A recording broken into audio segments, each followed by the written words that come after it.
Сәлем достар! Математикалық жұмбақтар миды оятатын ең керемет әдістердің бірі. Алайда бұл жұмбақтарды 95% адамдар шешуге қиналады. Өзіңді тексеріп көргің келе ме? Олай болса, бастаймыз. Бірінші сұрақ. Үстел үсті 4 бұрышты. Егер оның бір бұрышын арамен кесіп алсақ, неше бұрышы қалады?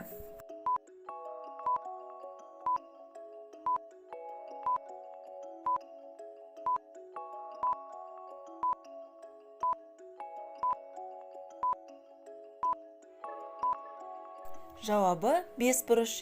Себебі бір бұрышын кесіп алсақ, орнына 2 бұрыш пайда болады. Екінші сұрақ. Екі санды бір-біріне қоссақ, 2 таңбалы сан шығады. Сол сандарды бір-біріне көбейтсек, 1 таңбалы сан шығады. Бұл қандай сандар?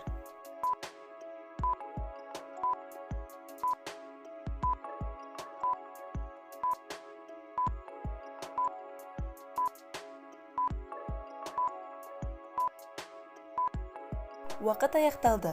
Егер сіздің жауабыңыз 9 және 1 болса, онда сіз дұрыс таптыңыз. 9-ға 1-ді қоссақ 10 шығады, 9-ға 1-ді көбейтсек 9 шығады. Ал көрейік, келесі тапсырманы орындай аласың ба? Үшінші сұрақ. 8 санын 8 рет қолданып, арасына тек қосу таңбасын қойып, қалай 1000 шығаруға болады?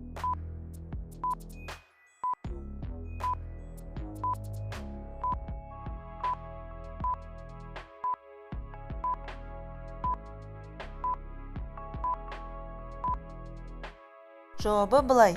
888 қосылған 88, қосылған 8, қосылған 8, қосылған 8 тең 1000. Оп-оңай. Төртінші сұрақ. Тізімдегі сұрақ белгісінің орнында қандай сан болу керек?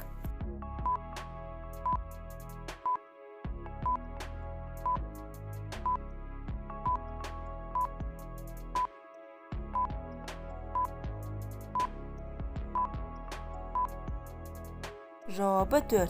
Себебі бірінші қатардағы сандарда неше әріп бар болса, екінші қатарда сол цифр жазылған 6 санында 4 әріп бар.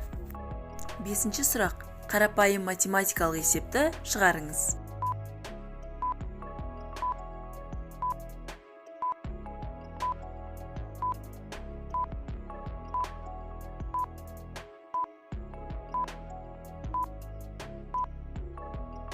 Жауабы 85. Себебі бірінші қатардағы фигураларға қараған болсаңыз, алдымен 6 бұрыш, оның ішінде 5 бұрыш, оның ішінде 4 бұрыш. Үшеуін қоссақ 15 деген сөз. 15 қосу 15 қосылған 15 тең 45 береді. Екінші қатарда желдеткіштің 4 айналғышы бар. 4 қосылған 4 қосылған 15 тең 23 береді. Үшінші қатарда сағат 3 болып тұр. 3 қосылған 3 қосылған 4 тең болады 10. Төртінші қатардан шатаспаңыз. Өйткені 4 көбейтілген сағат 2 болып тұр. Көбейтілген 11. Себебі фигуралар 6 бұрышты және 5 бұрышты. Алынған 3 айналғышы бар желдеткіш. Тең болады 85. Алтыншы сұрақ. 5 санын пайдаланып, арасына математикалық амалдарды қолданып, 100-ді қалай шығаруға болады? Жауабын 15 секундта тауып көрші.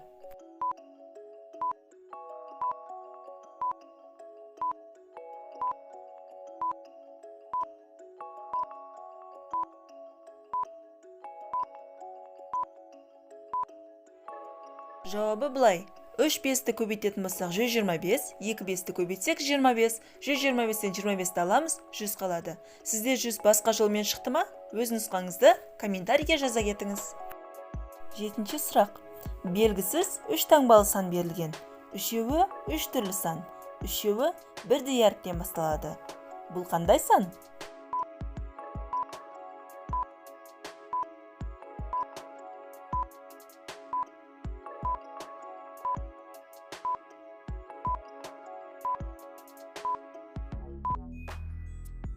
Сізде 127 деген жауап шықты ма? Олай болса құттықтаймын. Бұл дұрыс жауап. 8-ші сұрақ. 19-дан 1-ді алып, қалай 20 шығаруға болады? Сізде ойлануға 15 секунд уақытыңыз бар.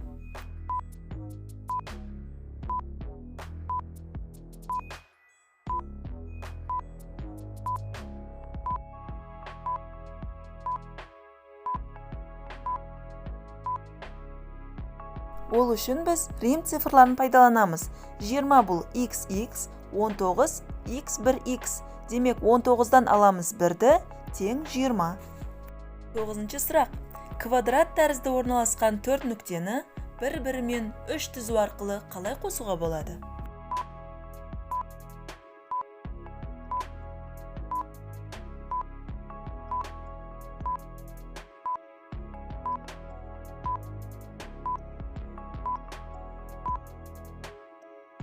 Дұрыс жауабы былай. 10-шы сұрақ. 8 этажды ғимаратта бірінші этажында 2 адам тұрады, екінші этажында 4 адам тұрады, сол сияқты 8-ші этажында 256 адам тұрады.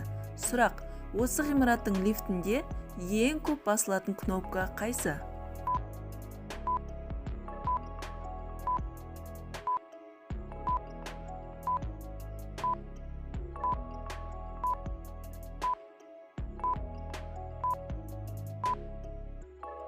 Жауабы бірінші этаждың кнопкасы ең көп басылады, себебі барлығы үйден шығу үшін бірінші этажға түседі.